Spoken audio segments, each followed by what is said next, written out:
Welcome back. So in this session we are going to see how we can integrate the Extend Spark report with our framework, the existing Selenium framework. So in our previous session we have seen how we can create or set up the Extend manager, and also we can create an instance, how to set the setters and getters, and what are the different minimal things that is required to generate an HTML report. Okay. So I will be utilizing the same concept to our actual framework, and this is very common irrespective of what kind of framework you are using, because the concept is remaining same. So you can just tweak here and there and you can do it. Fine. So the first thing that I'm going to utilize is this extend manager. So what I'm going to do, I'll copy this one and I will paste it into my base. So if you have any kind of base that you have created, base package, it is free to add into that base there, okay, into the base package. So you can even make it as private, because so that nobody else can create an object of this outside of this extend manager. Okay, so this particular extend report, this will be created only by using the get instance method. So this is the first thing that you need to keep it in mind. Fine. Now the second thing is that I need to create another Java class, and that would be extend report. Let's say extend report. Fine. Now what exactly this report will do? So this will hold the getters and setters. Okay, so now, so here I'm going to do a different thing actually. So I cannot copy paste the same getter and setter. I've shown you the problem of doing this one. Like if I do this particular thing in there, when it is running in parallel, I cannot reuse this one. So that is the problem here. Okay, so for this, what I'm going to do, I need to make it as a thread safe actually, this test object. So instead of doing that, what I can do, how to make it as thread safe, that I can create one thread local actually here. So thread local, this is a Java concept, and the data type is extend test, right? Okay, after this I will be creating the test object, and here I will say new thread local. Okay, thread local, and also you need to give the type here. Fine. So let me put it into a new line, and here I'm going to do extend test. Fine. And because I cannot create two objects, let me disable that one, and that's it. Now when it is thread local you are using, right, you cannot just do like this. So what we can use it here is that you can make this test dot get actually. So there is a getter and setter method is available in the Java. The same thing when I'm doing this set, what I can do like this. In a different way I can set it. So now test dot set, so that the test object which I created, right, that can have a set method as well. Now what this holds this particular stuff here, and I can disable this one. Fine. So just to differentiate this, actually what I can do, I can make extend and then I can say test, so that it won't differentiate. So here extend test dot set. So this test is basically something which I will be passing from my base test, like how I have created this sample, right?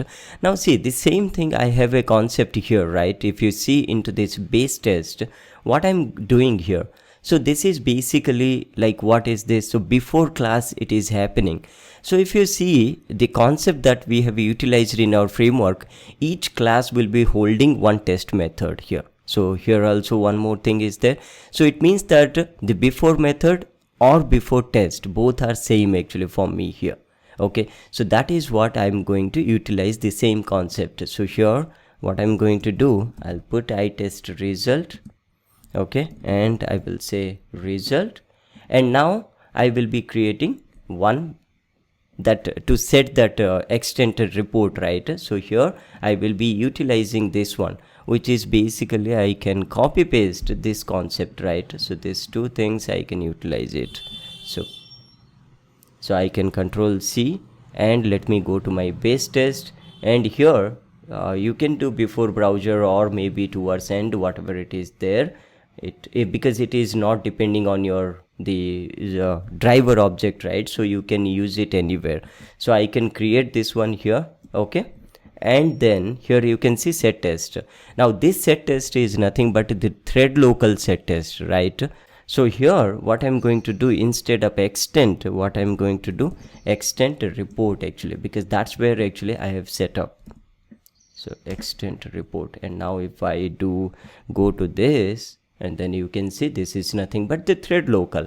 Now okay, my extend manager is ready, which will just create the report and then have the basic configuration.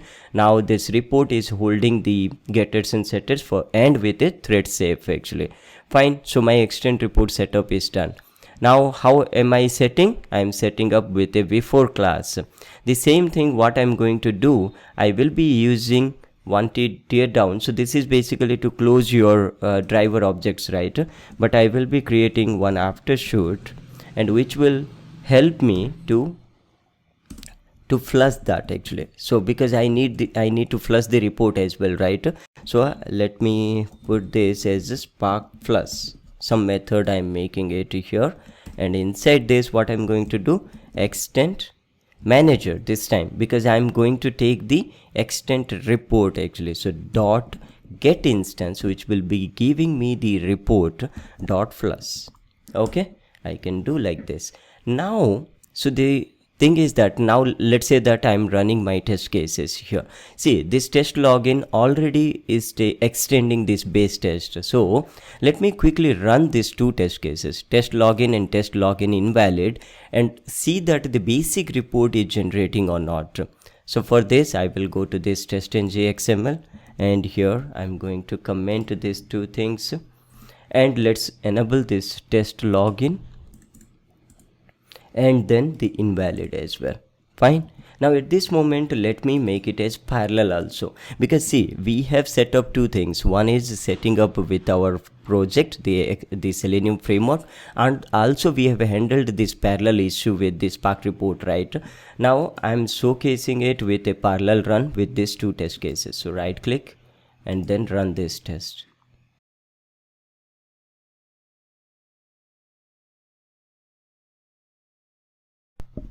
Okay, it seems like the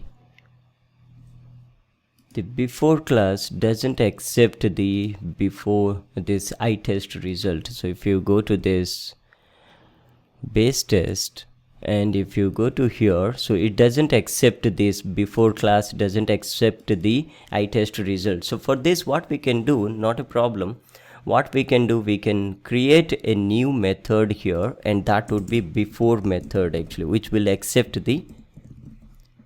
Now let me go to this and let me first create it, and then we'll show you, we'll tell you. And inside this I will be taking all these details, and here you delete this one because this is not allowed. So I'll go to my before method, and here I will paste this one, and this need the iTest result object, and let me import this one as well. Fine. Okay, so let's see what is the, okay, there is no issues. Now let me run this.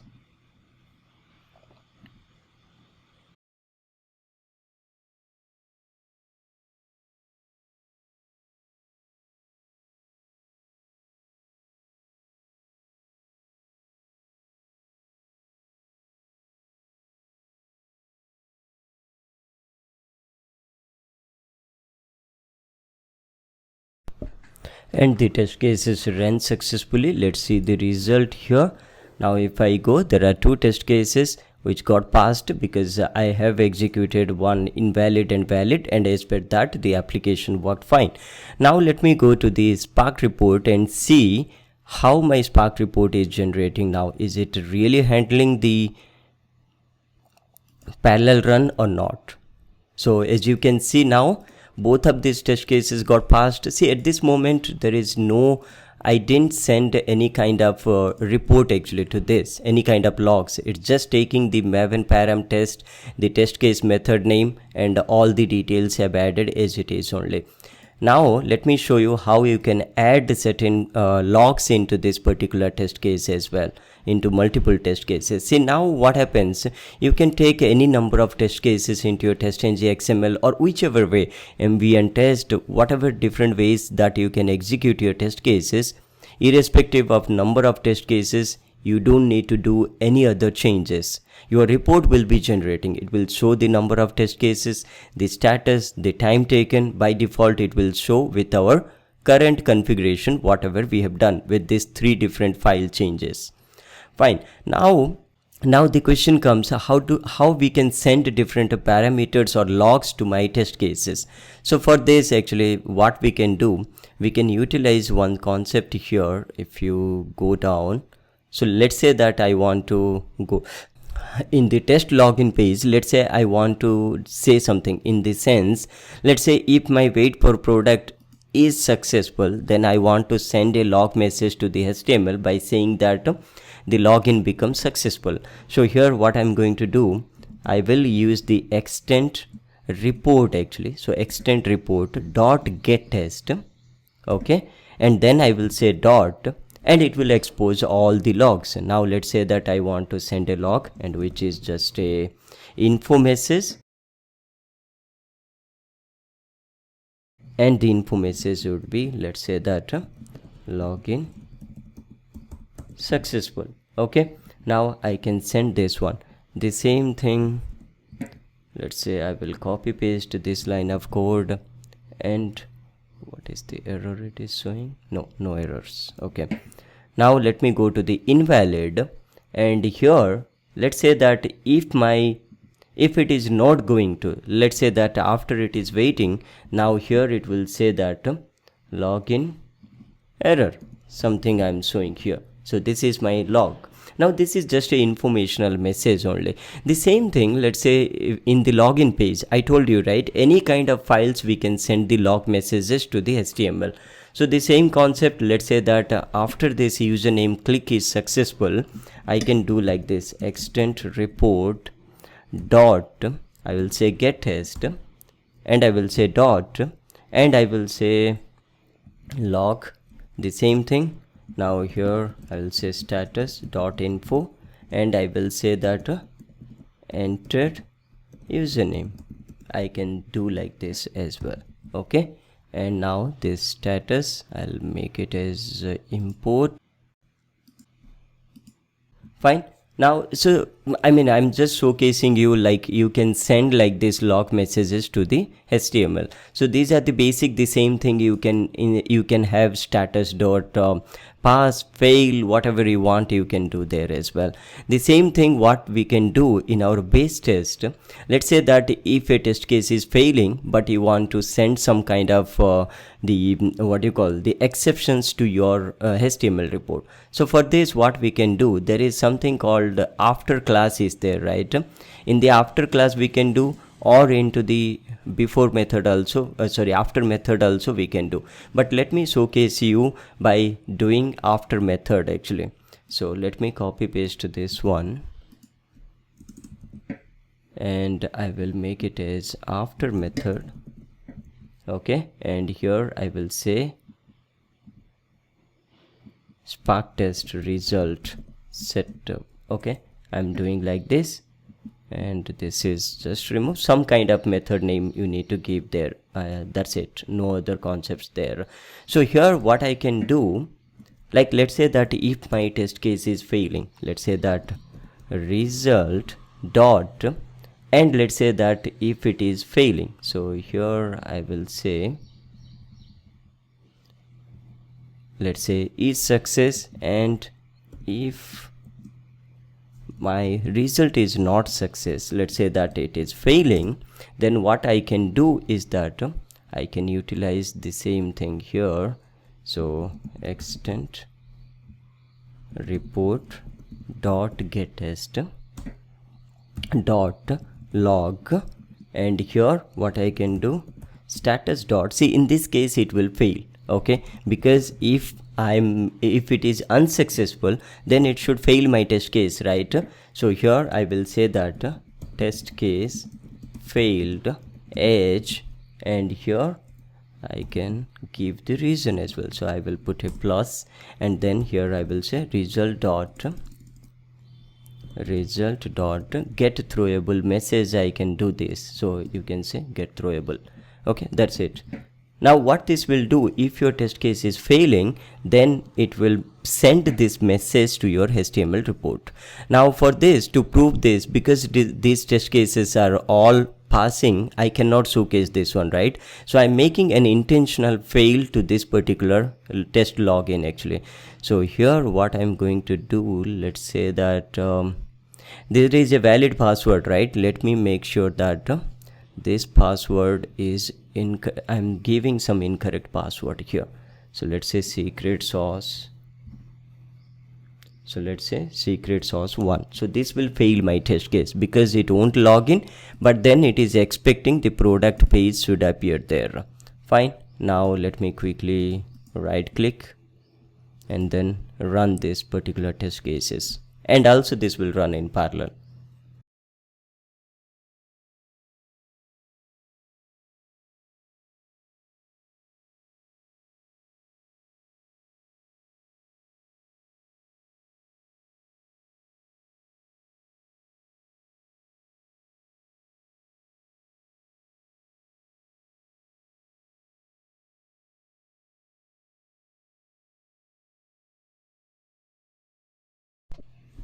Okay, so as you can see here, one test case got passed and one test case got failed, and that was intentional.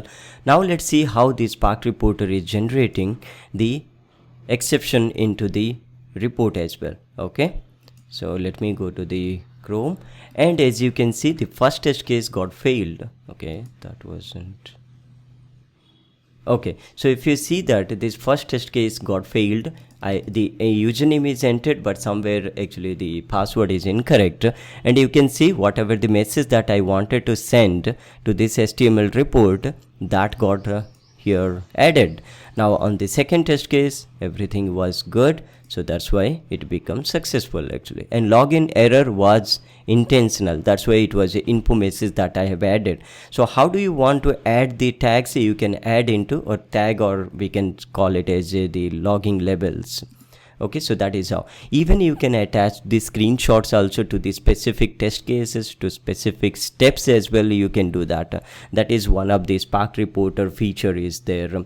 So we will see those things in our upcoming sessions, but this is how actually you can attach your Spark HTML reporter into your existing frameworks, and also you can customize that. So there are two things that we can do as well. Like as I said, we can add the screenshots to this Spark reporter. The second thing, if you see, most of the people really don't use this kind of approach. In this sense, there are two different approaches are there to launch your browser, or to set up, to tear down all these things. One is by using the before and after annotation. Another thing is that you can use the testNG listener as well, right? So even the listener gives you all these methods where you can on test success, on test failure, on test skip. So there also we can use this extent report. Okay, so we will see all these features in our upcoming sessions. So stay tuned and do subscribe to this YouTube channel. Thank you for watching.